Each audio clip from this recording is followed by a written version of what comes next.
Hey, everybody, welcome to Behind the Couch. When was our last one? November. That's why. Okay, because it does feel like forever, especially since we were doing them so regularly. But welcome back. Happy New Year to everybody. It's gonna be a good one. Yeah, it is. Yeah, what's 2024 gonna hold for us, an election year?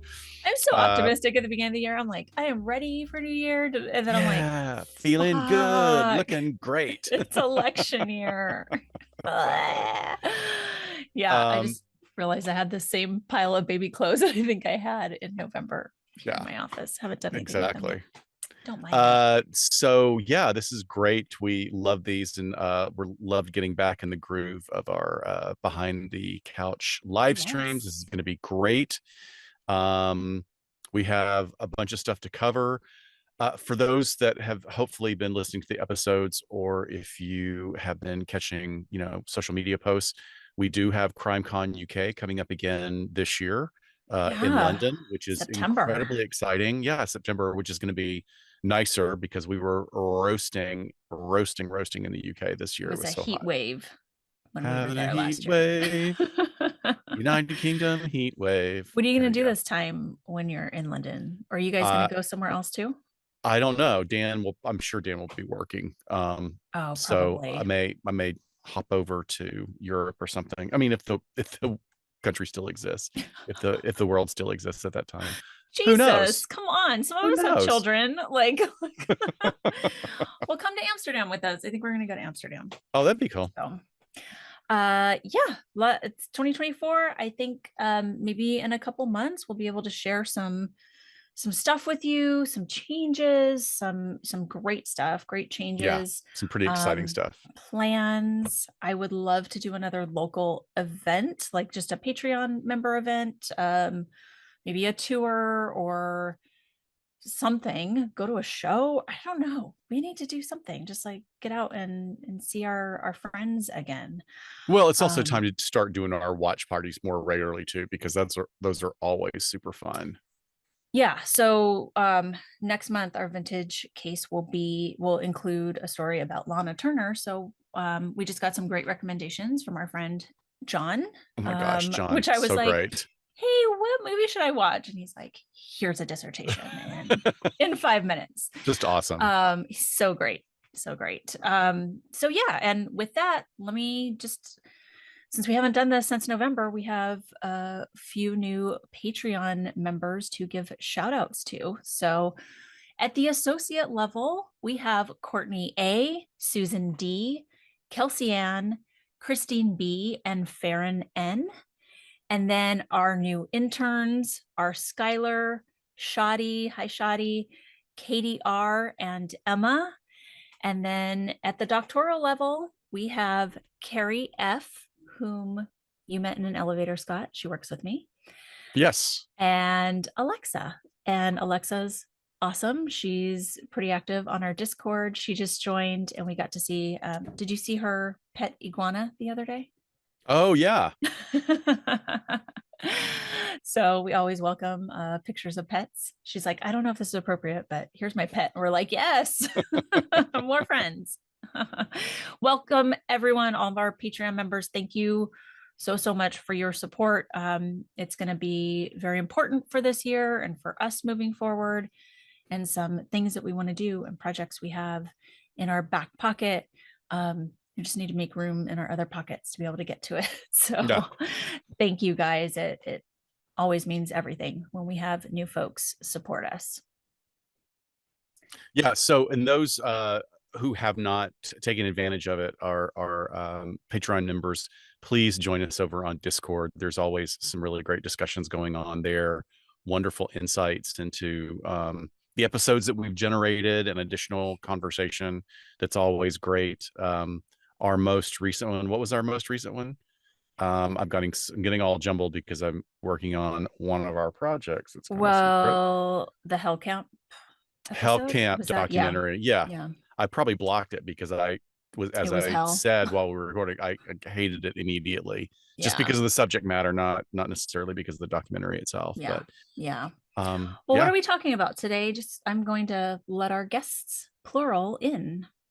Yeah. So we have had the unbelievable honor since we started this project many years ago, which where's the time gone, I that know, right? people who've been listening to us have either found us because they're related to the field, or there's even people that have pursued careers in psychology because of listening to us, which, like, if there's ever like I don't know what everybody's belief system is, but the idea that you could drop a pebble in a pond and have an impact on somebody and their careers is just really, really exciting. So we want to introduce our guest today that we're so honored to have. We have Dr. Hamilton, doctorate. Yay. It's like, and look, she still has her hair. It's a miracle. Wow. Like anybody that gets through this Barely. process and doesn't have a huge chunks hanging out.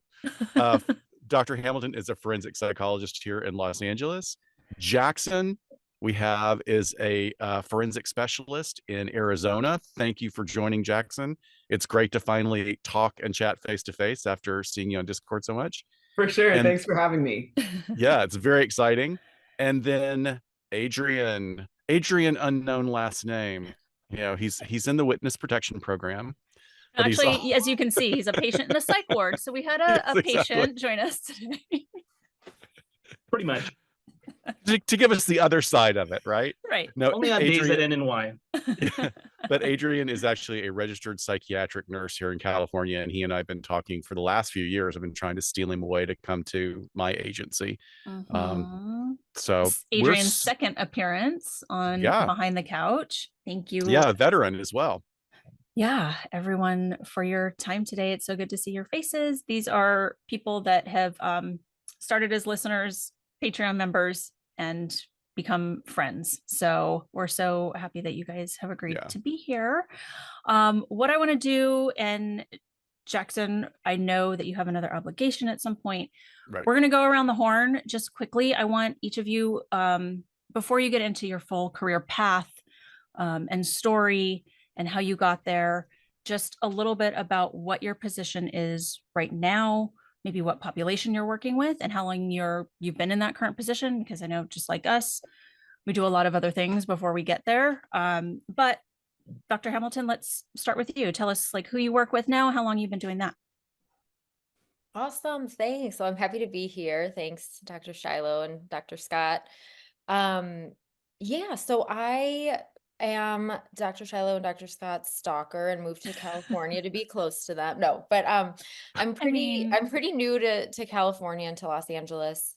But I identify as a forensic psychologist. I'm early career, so my training is not so long in the past, and so hopefully I can answer questions for people who are interested in getting into the field and kind of how long it takes, etc. But right now I mainly do forensic evaluations. So which means I do evaluations or psychological assessments for individuals who are involved either in the criminal courts, in family courts, in civil matters. So really, I don't do any type of therapy or kind of clinical work in that way. I'm just doing forensic assessments.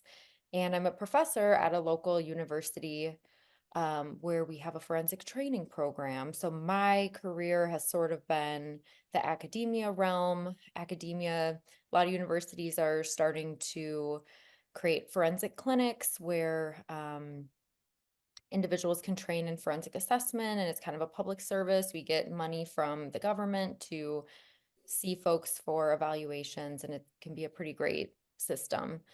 So yeah, I do a little bit of private work on the side as well, still forensic, still evaluations for the courts. But yeah, I'm just happy to be here.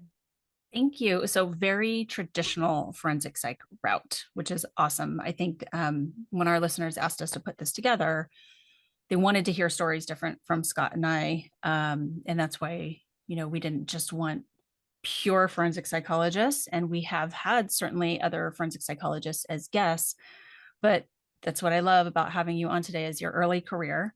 And then also I think it's what you think of when you think most traditional, especially evaluations and doing a lot of court work and things like that. So Great. Thank you. Jackson, how about you? I know you said your title is SMI Forensic Specialist, so please tell us what that means and who do you work with? Yeah, so I work with a public mental health agency here in Phoenix. I actually created this position. So I started, oh my gosh, I think 4 years ago with this agency as an outpatient case manager working with SMI people. Then I switched over to being a mobile crisis therapist for a while, and I thought like that was so much fun, but I kept nagging my old clinical director. It was like, hey, we have this need for, our forensic population. We have a lot of SMI people who just frequently recidivate and their needs just are not being met in just the general system of how we approach our average SMI client. And so eventually, yeah, they created this brand new position and I'm still kind of figuring it out, but I'm involved with a lot of people who are on court order treatment. So after someone is like petitioned for involuntary evaluation and assessment, usually they're placed on a year of civil court order treatment. So I do a lot of upkeep with that. I do a lot of testifying in like mental health diversion courts, and then also SMI probation programs as well. And just SMI is significantly mentally ill, or how do you guys kind of, okay. Yeah. Got it. So a lot of psychotic presentations mostly. I kind of feel like if you were here in California, like the three of you could very potentially have the same client at some point in their life and maybe crossing over with Dr. Scott too. Yeah. Absolutely. Yeah, full circle. Adrian, how about you? I'm a patient. I'm not an alcoholic. This is an AA. So I actually am been a nurse for 5 years. I've always had an interest in psych. I've had an interest in working with just really any population. I'm just hungry for knowledge and understanding the different populations that we serve in the mental health community. So right now, I'm currently a registered nurse for an emergency psychiatric unit in a large county in the Southern California area. And also I work for another large county for juvenile hall. So very interesting populations, and I really do appreciate like the interdisciplinary team, because this is actually what we have right now in front of you. We actually all work together to formulate a plan and a care plan for specific patients to see what they're going to do while they're inpatient, and then what happens to them when they enter the community. So and that includes everything from medical management all the way to the wraparound services that they'll receive out in the community. So I really love being able to cross over and being able to put in my 2 cents on specific clients, especially when they have been discharged from, let's say, some kind of institution like the state hospitals. They come to us, then they go back out to the community. There's a lot of work when it comes into with the forensic psych and also with the medical management portion of it, because it's not just psychiatric, but it's also the medical part too that we have to combine when we think about what's going to help them moving forward. So I like to get my hands in everything. So, and I also am a stalker of both Dr. Scott and Dr. Shayla. So honored to have a stalker. You say stalker. I say my Halloween Horror Nights new partner now that Scott has retired from that. I mean, if we can get a rascal for him, I mean, I'm good with that. Let's do that. Seriously, just drag me around the park. This is so amazing to hear each of you share all these things, because I think everybody that probably listens to us or has listened to us for a while, kind of gets our passion for the work that we do. But for the population at large, seeing the three of you here representing, even a wider span of what Shiloh and I do is just mind-blowing. Like, and I hope that people understand how important it is. Like, we're all doing, and like I include myself in this, we're doing really amazing work. And it's like, sometimes I'll be in the middle of a case, and like Adrian was saying, that multidisciplinary team discussion is always fascinating, right? But sometimes I'll think, what would happen to this client if we weren't here? Yeah. Like, what would this person would be, either dead, or they would be in prison, misunderstood, just sort of filed away somewhere for decade after decade. So I'm always honored to be talking to colleagues that do this kind of work. Thank you. Yeah. So Jackson, let's start with you. I mean, Yeah. give us a bit about your schooling and your path to where you're at now. Okay, yeah. So for my undergraduate, I majored in just general psychology. And then we didn't have any sort of forensic like minors or programming. So I actually minored in pre-law, which was really awesome. And then I got my first job as an SMI case manager, right out of my undergrad. And then I did my master's at Arizona State University online while I started that job, which was like really crazy. But yeah, a year and a half later, I graduated with a master's in forensic psychology. And that, I guess that's where that ended up. I definitely am looking to go back to either get like a clinical PhD or a PsyD. So I'm currently looking at programs, but I think, one of the older episodes that you guys did, you called yourselves training whores. I think that was episode 1. Yeah. Yeah. And so like I really deeply like resonate with that, because anytime there's a brand new training, like I am in on it. I go to conferences. I'm certified in MRT, moral recognition therapy, which is all about like reducing recidivism. So yeah, just anytime like I see an interesting training pop up in my email, I'm like, okay, I'm gonna click on that and see where it takes me. Oh, yes. In the same way, I think I've started some that I haven't even finished. That's how many are like in my tab somewhere of trainings. I am so glad to hear your story, having a master's in forensic psych, because we get a lot of emails from people who get their master's in forensic psych and cannot find a job with it. Yeah. And I know you said you even like kind of created your own position. You're not the first person to tell us that either. Right. What I would just love to know from your peers or your cohort, have you heard like how that has worked out for them in terms of the usability of that type of degree?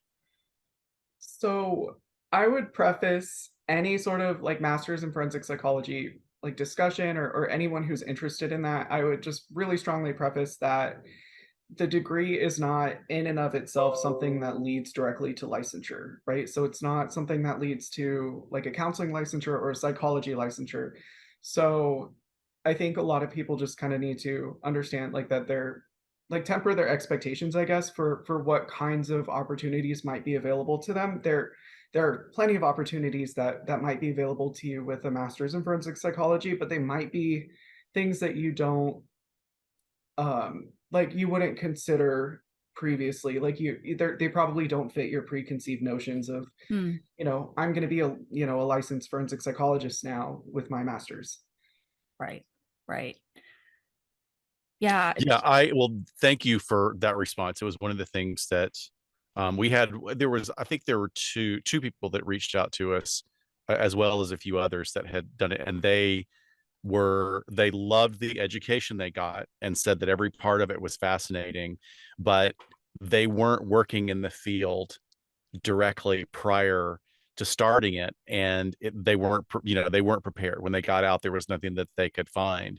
So I love that you went into this. It's like you really were forewarned. You did your research and you were already working in the field. And I will say also, when you do go back for your doctorate, you'll already have a master's, so that will cut a year off your doctoral process. You won't have to do the in-house non-licensable master's. So I mean, that's a good investment for the road you're on, and well used. I mean, I think that especially if you decide to go into forensics this way. Even if you just do a clinical PhD or a clinical PsyD, you still already have that foundation of forensics, which is great.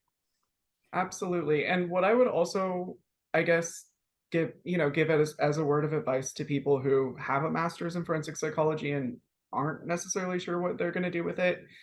I'd recommend you just start with case management or social work. They're not, super like sexy jobs. They're pretty entry level, but it's the networking and meeting people and shaking hands and, getting involved with the professional community where you can start to, branch out and start to explore, and doors will possibly open where you can say, hey, here's a need. Here's my forensic, experience, education, specialty, and here's how I can, fit this need that you're having right now. Yeah, I have kind of a two-part question for you as part of your program, because it was an online program. So I wondered how you found kind of networking while in school with your professors, because I know that, I mean, that was huge for me to be able to have this person teaching me that actually works in the field and kind of seeing what I liked and what I didn't like, almost through osmosis and through their stories that they would give us in class, and how to apply the material. Do you feel like you were able to get that with your program? And I can't remember the second part of my question. So as you're answering that, I will remember it and ask you in a second. Okay, cool. So yeah, there are definitely those opportunities to get to know your professors and build those relationships, but it's definitely more difficult with online. And so, like, I think that it's important just to kind of, I guess, take that, take those opportunities and really like go for them, to like, don't just kind of do the bare minimum and slide, through your classes and stuff. It's like, if you just take that extra energy or extra effort to reach out to your professors, introduce yourself, get to know them. I mean, I know that just about any university program will have at least one super interesting, professor, instructor. For me at ASU, it was Dr. Tess Neal. Yeah. She has done a lot of work in kind of creating a formalized understanding of what forensic psychology is and how to separate it from correctional psychology and legal psychology, and just kind of getting all those definitions out there for professionals in the field. So I kind of latched onto her, and I think that her work is super interesting. Yes, for sure. So my other part of my question was, did you have the opportunity to do work in the field while you were in school, like a version of a practicum or an internship? And if so, what kind of sites did you work at? So I was just doing SMI case management for my full-time job. I just didn't, there wasn't any sort of practicum requirement. Trying to think of, so I did a capstone project where I talked about,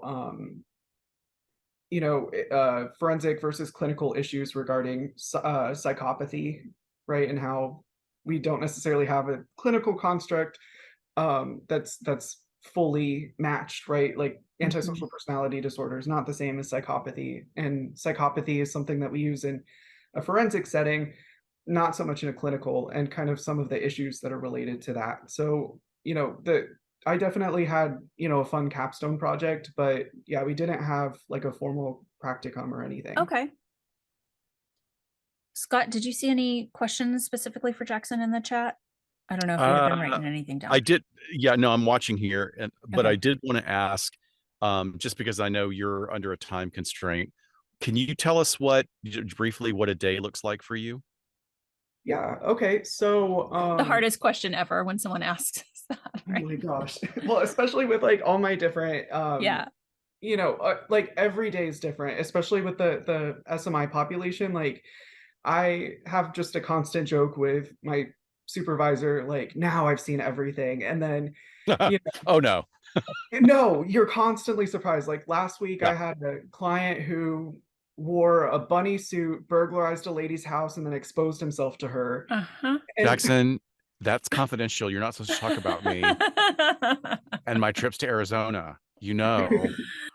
Scott in his bunny suit. As long as I don't give my any of your personal contact information. True, exactly. But But yeah, and then, my supervisor and I had a laugh. We're like, well, now we've seen everything. And then, 2 days later, something else crazy happened. So, but, for an average day, I'm usually, I start the day with checking the county mugshots and looking for my clients.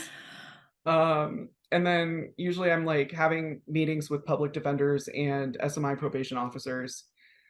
And then, usually I'll go to court for a bit, just to kind of make sure that all of our filings are current. And then also, if I need to testify on anyone's mental status. And then usually in the afternoon, I do some jail visits. And then, if anyone needs any assessments or any care plans, like if someone needs to apply for Social Security or, any sort of benefits or housing vouchers, anything like that, I connect them to all those resources that they need. But yeah, every day is like super different. That's Yeah. fascinating to hear how another state or another county does it, as opposed to Southern California, where like you're what you're talking about that you do wonderfully is what we would divide among probably 4 different people and 4 different agencies. So with you, they've got one-stop shopping, which is pretty great and Yeah. streamlined. That's amazing.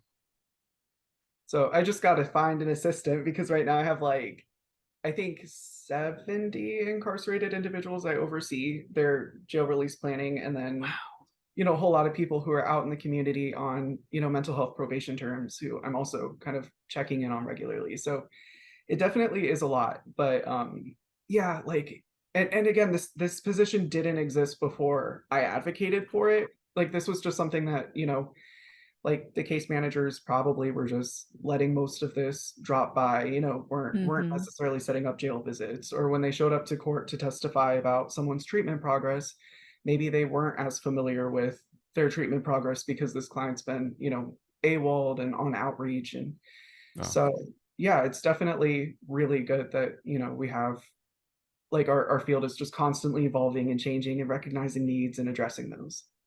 Yeah, I can't imagine what slipped through the cracks. And now you have your expertise. So anyone watching this, if you have your master's in forensic psych, you're in Arizona, Jackson's building a team. So, well, thank you so much for being here. Answering some of those questions specifically at the master's level is going to be very, very helpful to some people. And if we get other follow-up questions, we will send them your way. Perfect. Thanks. All right. Well, have a good evening if you have to go. So thanks so much.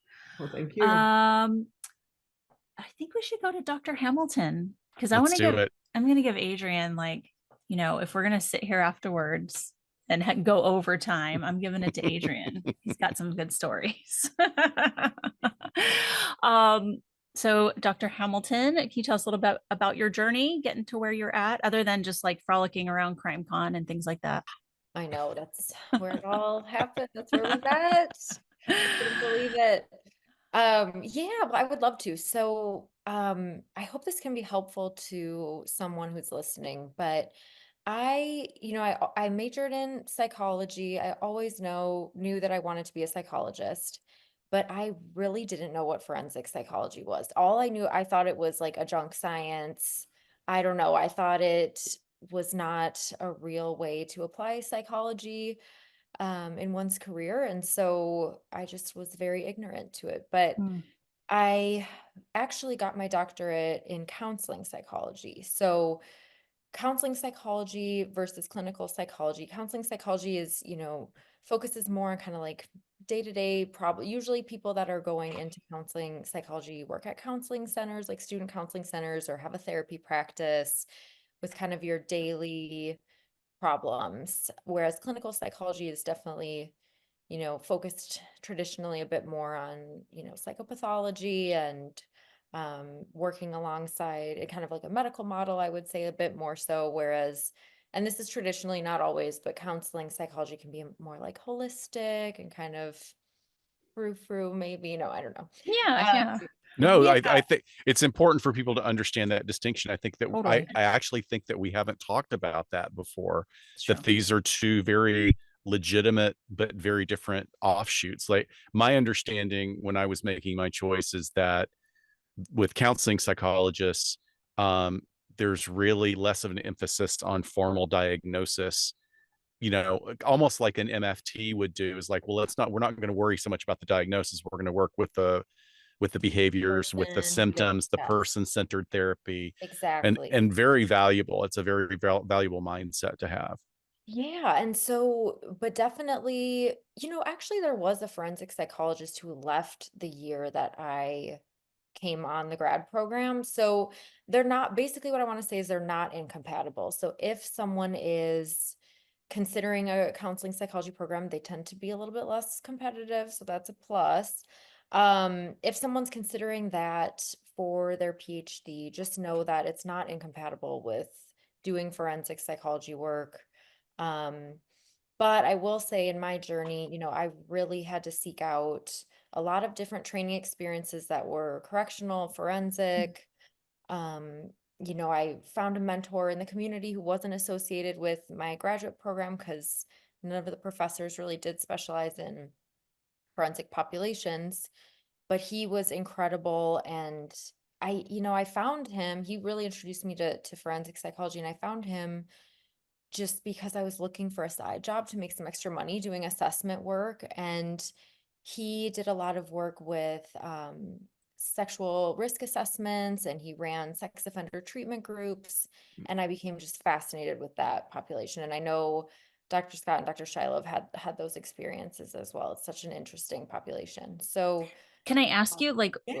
you didn't have much of an introduction to forensic psych, and then you sort of started to get interested and made this connection with this forensic psychologist. What changed for you? Like, at what point were you like, I think I might want to do something with that?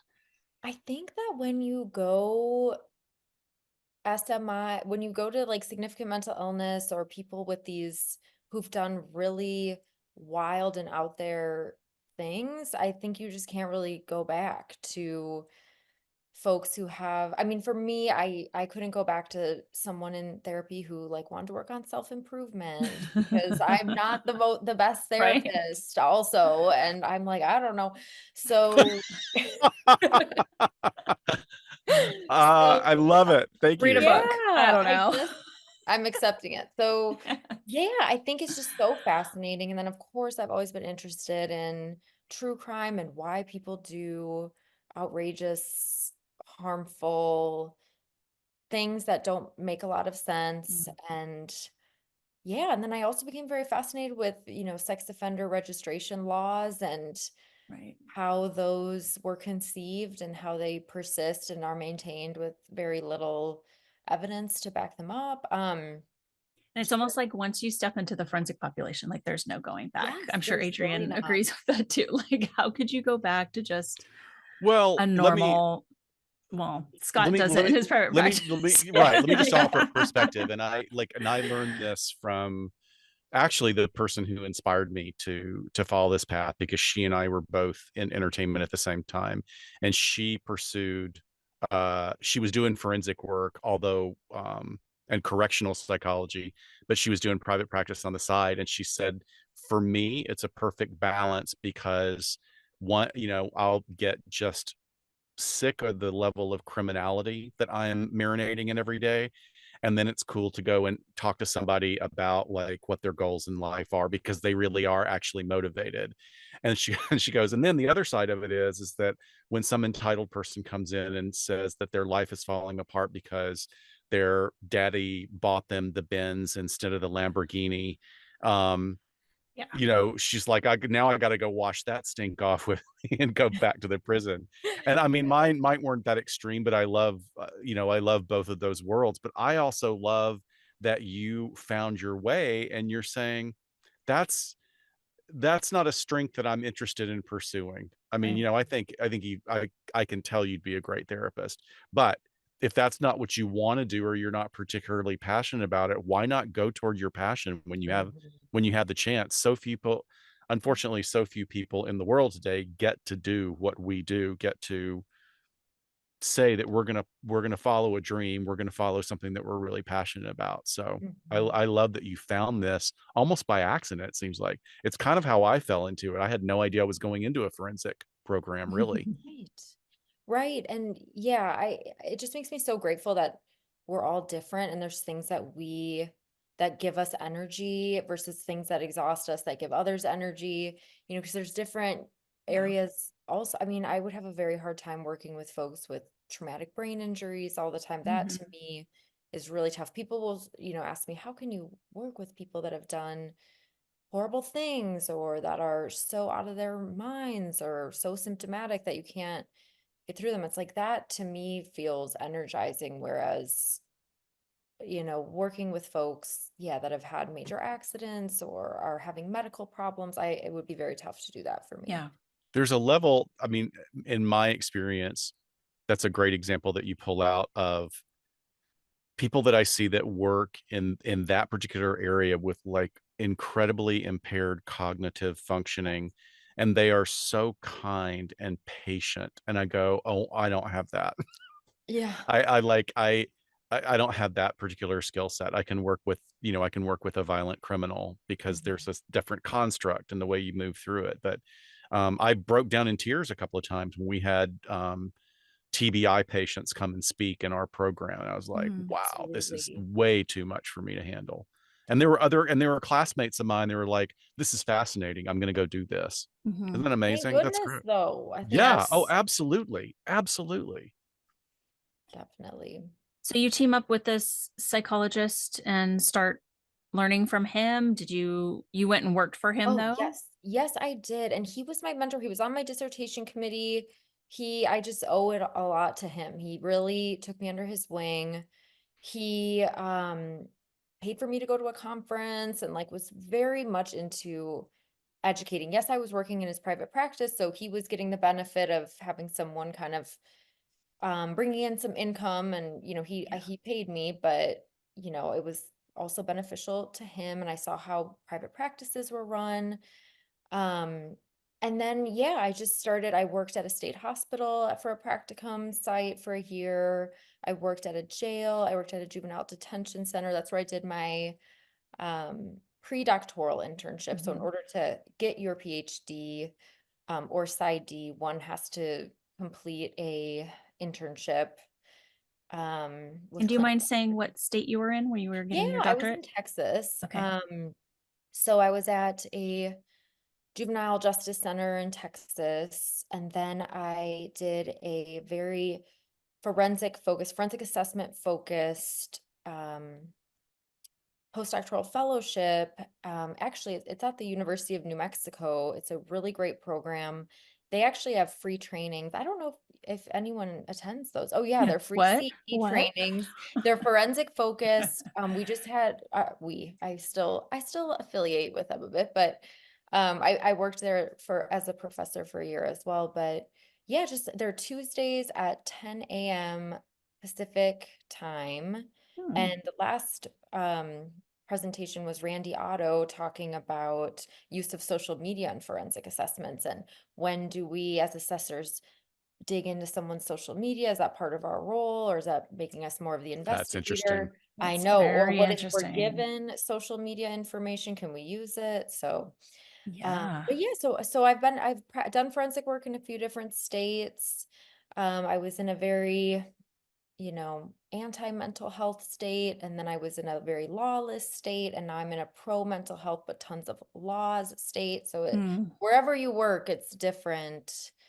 It's a different kind of battlefield. I love that you draw those distinctions. That's really, that's very apt. Yes, and it is. I mean, it makes all the difference here in California. There's so many different types of forensic assessments. There's mental health diversion, there's conservatorship, guardianship, like LPS, which is danger to self, danger to others. There's criminal responsibility or not guilty by reason of insanity. There's competency. So because it's such a rich, lawful place, I suppose, and there's programs in place, it has felt like work is meaningful here. Whereas in New Mexico, they don't have any competency restoration at all. So when you find someone incompetent to stand trial, which is pretty much the bread and butter of forensic evaluations, because there's such a need for those in the country, it's written into law that folks will just have their charges dismissed, or the judge can decide that. So you're like, what am I even doing here? Is anyone going to need treatment or wraparound? you know, I know restoration, if you're restoring someone just to face their charges, there's a bit of a conflict there in like the treatment you're providing. But at the same time, it felt like, you know, when you don't have that kind of landscape of services in the area that you're working in forensic, it can feel a little tricky to do good work or feel like you're helping at all. Wow, what a fascinating subject to, and it goes back to what you were saying, you know, when we get those questions of like, how could you work with that population? The meaning and purpose for us behind what we do. I think all of us could probably take our said position and training and experience and probably go make a lot of money elsewhere doing something else. And you know, there's obviously a lot of meaning and purpose in what we do, but just look at this example, state to state, you know, it could be much different. Definitely. And you've also done some pre-employment law enforcement evaluations too, right? I have done those. That can be a kind of, an interesting, different sort of evaluation experience. You're working with folks that usually aren't as significantly impaired as Right. the Well, other that's the idea, spectrum. right? Yeah. Hopefully, yeah. Yeah. But yeah, I mean, one thing I do want to mention that sometimes, you know, on that last vein, it can feel like, you know, I went to grad school to be a psychologist and help people. And sometimes doing forensic work, it feels like, who am I really helping? Forensic assessment work specifically because the results of your evaluation might mean that someone stays in jail longer or, you know, gets services to make them well enough to face their charges or to face their punishment. Or, you know, your results might not be favorable to their case in some way. So there are definitely, I think pre-employments are a nice break in that way because, you know, you're seeing a different population. Usually, you know, if you do reject someone or they're not, you know, suitable for the job psychologically, they can reapply in a year if they've worked on their issues. Another evaluation type that can be a nice break from traditional like criminal forensic work is disability evaluation. So folks that are getting or trying to get on Social Security disability benefits, and if you evaluate them, they have a mental illness that impairs their ability to work. It can feel like, okay, I'm like helping to facilitate someone getting some service that they need. Yeah. I think I've had to conceptualize some of those thoughts as it might not necessarily be this individual, but society or community at large, and you know what is appropriate for people to be safe, and you know both the actual person that's being evaluated, of course, but everyone else, and sometimes that is definitely our role. So. Yes, and to think about the importance of maintaining the integrity of the justice system, of course, that we have a role in that. It's got to be done somewhere. Yes, I know. We are part of that way, but yeah, for sure. Can you stick around in case people have questions for you? And I want to hop over to Adrian and hear about your journey, how the heck you got here, because you've done a ton of different things, and we have people very interested in what you do over at the juvenile justice centers. So, and I didn't even realize in all the time that we've hung out, I didn't realize it's only been 5 years. Like that was like, were you just coming out of the military and then into grad school and then this? Pretty much. I mean, wow. So in 2004, I graduate from high school, and then I decide I want to go to the Marine Corps. I go to the Marine Corps. I become an infantryman. So I'm in the infantry. I'm assigned to 2nd Battalion, 7th Marines out of 29 Palms, California, the land that God forgot. And no, it's great. It grows on you after you've been to a desert battlefield, and then you come back. You're like, this isn't that bad. You know, no, actually, it's rich in history. I love it out there. Anyways, that's for another topic. So over there, you know, we train. I go to Iraq in 2005. Actually, so when I graduated in December of 2004, I get attached to 27 in like March or whatever. I end up training, and then we deployed July 5th of 2005 to Fallujah. So went out there. It was a very crazy time there. Spent 6 to 7 months over there. Came back, right back at it again. Went back out to Iraq again in 2006 to 2007. Came back, literally had like maybe 6 months to like relax, train, and then go back out to Afghanistan. And that was, we went to the south in 2008, the southern part of Afghanistan. So very high tempo, very, very like, hey, like, sorry, you just have minimal dwell time and minimal time to get your life together. Oh, here, sign a will and update your will before we go back out to Afghanistan, as a 19, 20 something year old, right?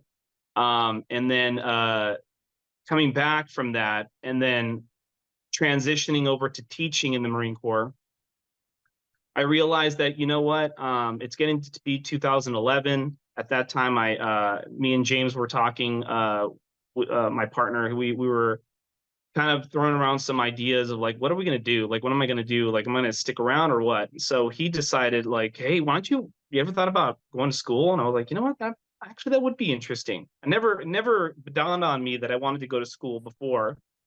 And then after him talking, I was like, you know what? Yeah. Can you help me? Like, I don't even know how to sign up for classes. So literally, like one day we just get on and start signing up for a bunch of different classes, so I can start my my coursework right at Mountain San Antonio College, which is a great community college out in Walnut, California. They're the only place that has a cadaver program, and that's not a university. Dr. Carmen Rexak is an amazing person over there to even get that ability over there. Cal Poly students for anatomy and all that and pre-med go over to Mount SAC to actually to do the whole introduction to the cadaver program. It's amazing. Anyway, so literally the day after the day that I pick up my discharge papers, the next day I start school at Mount SAC. I did that for a reason, because I knew that with everything that I had been dealing with for that 8 years, I knew that I couldn't stay like silent or without doing anything. A lot of my buddies, they end up taking a lot of time off, before they start working or start doing school. I didn't want to do that. I just, nope, get me into something else that I can focus on. So did that 2 years to do my Associates of Arts for Psychology, get my AA, and I transferred to Cal State Fullerton. At this time, I didn't know what I wanted to do. I knew I wanted to do mental health. The whole reason of me leaving the Marine Corps, I would have still been there. The whole reason why is because a lot of my friends were dying by suicide. I mean, it was staggering. So much so that New York Times wrote 2 articles on just my unit alone about how at the time we were 4 times more likely to die by suicide or have some self-harm incident. It was real disheartening. So I wanted to do something in mental health. It wasn't until I started working as a mental health worker in a lock-in or a lockdown unit that I was like, okay, I think I know what I want to do, because I was really trying to figure out, do I want to be I was really tempted to do PsyD. I was really tempted to do also social work. I was really tempted to do all these different fields. But at the end of the day, I saw the nurse with the patients, and I was like, wow, they're with the patients all the time. Like all these folks, like the fulcrum is the nurse, because they kind of will ask the nurse, like, how was my patient last night? Or is there anything that I need to know? Any updates? Because maybe this patient is a poor historian, and maybe I was able to find out something throughout the night that will be beneficial to the assessment of this patient, right? For their purposes. So I ultimately just stuck with that, because it's just it's been nothing but a great fun ride there as a nurse. So and I want to just say, like, being a nurse in psych, you you automatically, whether you like it or not, you're automatically forensic, because it doesn't matter. This patient might have had a history of being in and out of jail. They might be possibly going through something that they're in and out of jail. There might be going through some type of, like, maybe we're diverting them somewhere, or maybe they're, they just came back from competency, restoration from like a state hospital system. There's something going on here, right? We're always interacting with that. I mean, even when they come in on a 5150 hold, which is 72 hours for evaluation. I mean, we're filling out and we're informing them when they come around and they're actually able to understand why they're in the hospital. We're the ones telling them, hey, by the way, you're on a 72-hour hold for observation. Like, you're on a 5150 hold, and we have to sign a document that says that they've been told that it's an advisement. They've been advised that they're on a hold, right? And they have these legal rights if it gets elevated to a 5250, which is up to a 2-week hold, which automatically puts them on to, we have to enroll them into, probable cause hearings, right? Because so you interact with forensic, I mean, everything. And so I really love it. I really love working with the community and working with that population, even though people think I might be a patient myself. I'm like, yeah, I just have a bed in the back here. I've been here so long, they just give me an ID badge or whatever. But so, while I was going through school for my baccalaureate degree in nursing, I just wanted to get any kind of training. So from being a mental health worker to becoming a crisis counselor for the South Central Regional Center, which goes from South LA, Watts Compton, all that, to Downey. I would show up sometime in the middle of the night. Maybe LA sheriffs would call and say, hey, I think this person received services from the regional center. Can you come and help me out with this situation? Because it could become a situation where if they don't understand this, this person, it may end tragically. So I would have to drive out there, do the assessment, figure out, okay, yeah, you are receiving services, or even if they're not, I'm still helping out. Send up a safety plan and following up with them in the next day, or advocating for them to call Department of Mental Health and trying to get some type of referral for them to be seen by a psychiatrist within a certain amount of time, right? What years would this have been, Adrian? Geez. So I don't even know what year it is now. I'm just kidding. Oriented to time and place, folks. We're good. Right. So this was 2012 to 2014 Mount Sac. And then for 14, that's when I started working for crisis counseling. And then 2019 is when I graduated from nursing school. Okay. And so it was all between that time. Got it. That I was doing that. So relatively short, because I was kind of hopping around. When I liked something or I heard of something, I just wanted to go and experience it, because I wanted to figure out what I wanted to do. So my BSN stuff, my baccalaureate degree in nursing, was at West Coast University in Ontario. It was a quick 3 years there, and then I became licensed. And connecting and being able to speak with a lot of folks during my time, I was able to quickly get a job in Psych. And then I started hopping around again. 1 year here, then I go down to per diem so I can still be there, but not be full time. Then I found my true love, which is emergency psych. And I've been here ever since. I'm actually here right now, which I'm actually in a part of the hospital that is being refurbished right now. And it's creepy as all hell. And this is the haunted unit. So I was going to say in the beginning that if there's any interference, it's probably the person there's probably somebody here. Sounds like, go ahead. Go ahead. No, I was going to say the toilet is actually flushed and there's nobody here, but go ahead. Awesome. Aside from that, it sounds like that's the beauty of your field right now, is that you can hop around, which I'm guessing you probably can do anyway. But right now, tell us how in demand psychiatric nurses are. We are in demand. And especially psychiatric nurse practitioners, which I'm currently attending school for, to be a advanced practice nurse in psych. So Whoa, so hold on. You're like totally sneaking in. That is a huge, It is huge huge. thing, Adrian. I'm so we're not supposed to say we're proud of people that like are, you know, because it's diminutive. I'm so happy for you. So carry on. But I was wondering if you were going to take that path. Very, very happy to hear that. you know, when you get to the point when you're like, I see where there's a deficit, like I want to be able to fill that void, because I really do connect with people. Like I really love speaking with people. I know people have different backgrounds and different situations and circumstances that lead them to where they are out today with me, right? But I know, like just right now, about an hour ago, a sheriff's deputy brings in a patient handcuffed, and she was spitting and cussing.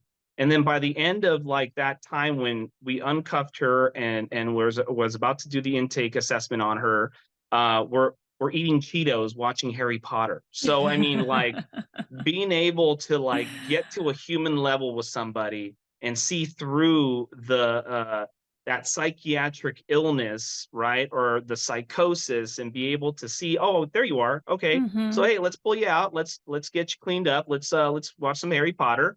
What are you, Slytherin? Okay, I get it. All right, whatever. Right. So I mean, That tracks. it's just like, Okay. yeah, I don't know. I like that. So and then I really connect with them, so I could better help them and provide services for them. And really, being a nurse, you have to kind of be the jack of all trades, because since we are there most of the day, I need to also pivot off of my interdisciplinary team members, my clinicians, and need to know a little bit of what they do, you know, to better help the patient out. Like, oh, you know what, Dr. Hamilton will definitely be able to answer your question, or you know, Jackson actually will help you out with that, because they hear doctor and they automatically think the psychiatrist, the medical doctor that will help them get out of there. It's like, well, there's a full team that will help you prep to go wherever you need to go. I work in a very unique situation too, because you know, before, if someone's on a 5150 hold, we can't break that hold. It has to be the 72 hours. But here where I work, it's like it's revolutionary type stuff. Like the providers come down, they're like, listen, this guy does not meet criteria. So what we're going to do is divert them to a crisis stabilization unit, because you know what? They really don't meet the criteria for 5150. So instead of having them sit here when we can actually admit somebody else that actually is in more danger to themselves or others, we're just going to divert this person to a crisis stabilization units where there are clinicians, there are psychiatrists to be able to assess them, and then also help them and provide them with other resources. You know, I know there's a lot to talk about, so Well, I'm gonna give it back to you. can you tell us what a day might look like for you at the juvenile setting? Okay, so now we're gonna move from emergency psych and now put on the hat of probation. So for probation, what I do is it would be considered ambulatory care, almost like a clinic, but it's within the juvenile hall system. I'm currently in one of the only active juvenile hall systems in the area that I work in, the county that I work in. So you guys can figure that out, I'm sure. Yeah, out we there, just shut but a bunch of them down. So I know, you know what, and those folks that work there, it mm, breaks my heart. They do so great work, and they just have a lot of attention on yeah. this law enforcement agency, and they don't get enough credit for what they do. High profile crimes that you hear that are done by juveniles, where do you think they go? They go to the juvenile hall court system. They stay there until they are sentenced. From there, they go to what's called a camp, and that's where they serve out their time. What a lot of people don't understand is that when they're like, so when an adult is in county jail and they're waiting to be sentenced, right? So they get sentenced, and they go to prison or wherever they go, right? While they're in county jail, that still counts towards their time served. But that's not the case for juveniles. So maybe if those of you that have kids, you probably want to tell them, hey, heads up, time served doesn't exist for juveniles. If you're at a juvenile hall, you're staying there almost like in purgatory until you get sentenced. And it's not until you go out to the camps where your time starts. So, but anyways, so what I do is I provide pretty much full medical services for them. I'm the one that connects with them on anything that they need for vision, for dental, for mental health, for any medical situations. I'm there advocating for them. If I'm on the units with them, looking at their broken toes or their ingrown toes, their infected whatever, right? I'm there looking at it and trying to help them out, because at the end of the day, they're someone's kid. Regardless of what they did, like nursing has to be, and of course, all these clinicians, right? We have to have this separation, right? I might have a personal opinion about somebody, but that has no room in the clinical arena, right? I have to treat this person like if they're my own kid, that they're my own flesh and blood, right? Not that I have to, but you know, it's a good idea to treat them like you don't know what's going on with them or what they did. They're human beings. They still deserve care, and I'm there to provide it for them. Wow, that's got to be heavy stuff. I mean, I think when we all work with adults, we're like, okay, you know, some level of that, we are for sure seeing them as human beings and clinically giving them the services they need. But also we can have this little voice in the back of our head that's like, you made certain decisions to get yourself here. And with the kiddos, it's so much more complex. Despite what their behaviors are and things that they have done. But we all know so much more goes into that, and they're not done growing. So, I mean, just the impact that you have on them as a human in their orbit, you have to be constantly thinking about that too. Like, what kind of impression are you leaving on them as the nurse that was working that day? I mean, and so here's another thing too, is that this is the reason why I wanted to take probation, or not probation, I'm sorry. There's the reason why I wanted to work for the juvenile hall system, is that I feel like at a certain level, there's probably more, there's more of a chance that they will change, that we can maybe change the trajectory of their life if we intervene right now.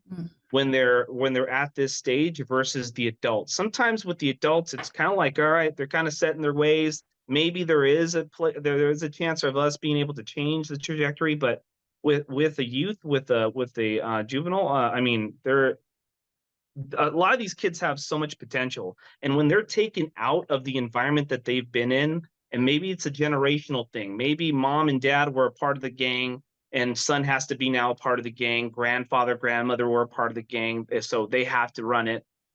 You know, it's when they're taken out of that environment and put in some place like that, a lot of people are like, oh, those poor youth. No, they're actually getting college courses done. They're going to school because they have to go to school. It may be the first structure that's non-criminogenic that they've ever experienced. And I'm making a generalization, so please don't come after me by saying it, but Adrian is making a very, very important point that, you know, these important developmental years, having structure and support and validation and reinforcement for pro-social activities is transformational. Absolutely.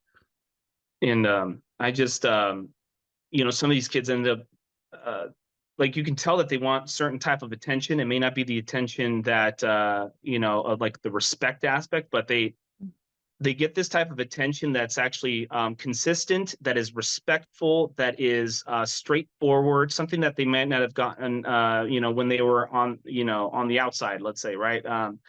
And they're, you know, they see me and they're like, because I wear a ID badge where it has the Marine Corps emblem on it, and I purposely have that on there so it can maybe break the ice a little bit.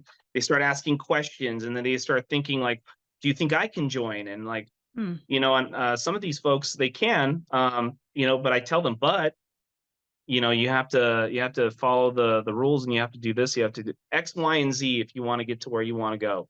I don't know. I just love the mentorship aspect of it that a lot of people don't think of first when they think of juvenile court system stuff. Absolutely. We have some questions. Are you in the juvenile setting? Are you providing just medical care as a nurse? Or are you doing psych stuff as well? They all interact. I am a psych nurse by trade, and even on my ID badge, I have behavioral health on there. I do interact with the psychiatrists. We do assessments, like just something as simple as like, hey, how is that antipsychotic doing for you? Like, are you having any type of adverse effects? How are you sleeping? How are you coping with everything here? If I hear other than I'm okay, or yeah, I'm actually feeling better, then I start putting in referrals. I start charting what I'm hearing. I start reporting to the specific providers that have prescribed those type of medications, just to be able to tell them, like, you might either want to titrate the dose or move it up, move it down, or you might want to change it altogether. So this child does not have any adverse effects, long-term adverse effects to a medication. And they also have to sign consents, and the parents have to get involved and sign consents. So it's not like we're force feeding them anything. Right. A juvenile in a juvenile court system or health system, they can refuse any kind of medication. Just because they're incarcerated does have nothing to do with us being able to force medical services on them. Got it. Yeah. I mean, you certainly, like you started with, are the conduit, and your specialty allows you to be able to be all those eyes and ears, and then be able to feed the information where it goes and understand it when you're hearing it or seeing it in a Right. patient. Just invaluable. Any other questions you caught, Scott? I don't want to. Well, what I wanted to say, it's interesting after listening to all three of our guests today. It sounds like one of the things that everybody's had in common is that your job, your career, your path is encompassing a number of things. Like, there's nobody that was speaking today that's only doing like sort of one thing over and over and over again. And I was just wondering if that, for Dr. Hamilton and Adrian, does that feel like an accurate description? Because it certainly is me. Like, I don't really have a typical day. My day is just always filled with right-hand turns. Like, it's just over and over and over again. And that kind of keeps me going. That's energizing for me. Would you say that describes your experiences, Dr. Hamilton and Adrian?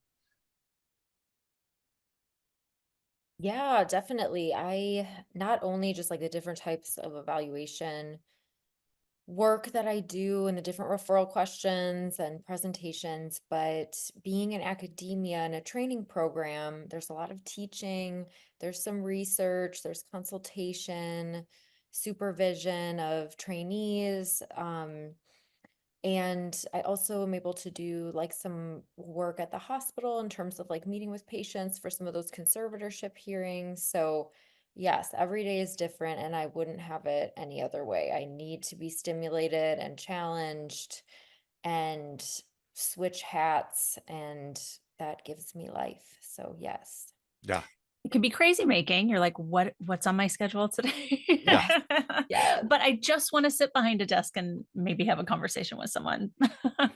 Just for a while. Yeah. And as everyone can tell, like, quite the go-getters on this program today. We have people that made their own position, chase down specialists to start mentoring them, going, hopping around, and just also continuing to get more certifications and expertise. It's pretty cool. I mean, I think we all agree, like, this field there's so much under this umbrella, so much to do, and you will never be bored. So if that is part of your personality, welcome. We need you. Now you're really making me look like a stalker. I chased down my mentor, chased down, both Adrian and I are just embracing the stalker thing. Love it. Embrace it. So, like, to answer Dr. Scott's question, is it the same thing? I couldn't agree with Dr. Hamilton more. I mean, I love the fact that I can go to work, and it used to cause me a little bit of anxiety, but now it kind of fuels me. I don't know. It must be a Sagittarius thing. We like to be at the point of friction, right? So I love going to work, and then not knowing what the day is going to bring. I mean, I can wear several hats, and it's really just the ability to just say, you know what? Listen, if no one's going to do, I'll do it. Let me go out and talk and engage with so and so. Like, no, I can do this. Like someone's calling in to ask about a specific something. Let me provide that for you. I'll help you out with that. I don't know. I love everything about Psych. That's the reason why I'm wanting to become a mid-level provider as a nurse practitioner. I mean, it's just, I know that I can do that job too. And I think I would excel at that just because I appreciate people and I want them to be around. So, you know, we all have something to offer. And if we don't have the right type of people to encourage those to go down that right path and to be productive and to improve their standard of living, I mean, then maybe you should just go to another field, you know, like this is what we do best, you know? Well said. Thank you guys both. I couldn't appreciate it more. I think this is going to be so helpful to the endless people that ask to hear more stories and Absolutely. what else is out there. We're going to link them to this stream. Absolutely. Instead of the big email that you and I write back, we're just going to say, here's a link. Yeah, go listen to this. Thank you. We are happy to call both of you guys friends as well. And I think that's all we have for tonight. So everyone, please have a great weekend. Have a safe rest of your January. And we'll see you on the next live stream next month. We have an author for you with a really interesting book, really interesting story. So that's what's coming up. But Adrian and Dr. Hamilton, thank you again so much. And Jackson, thank you. All right. Good night, guys. Good night. Thank you. And we'll see you on the next live stream next month. We have an author for you with a really interesting book, really interesting story. So that's what's coming up. But Adrian and Dr. Hamilton, thank you again so much. And Jackson, thank you. All right. Good night, guys.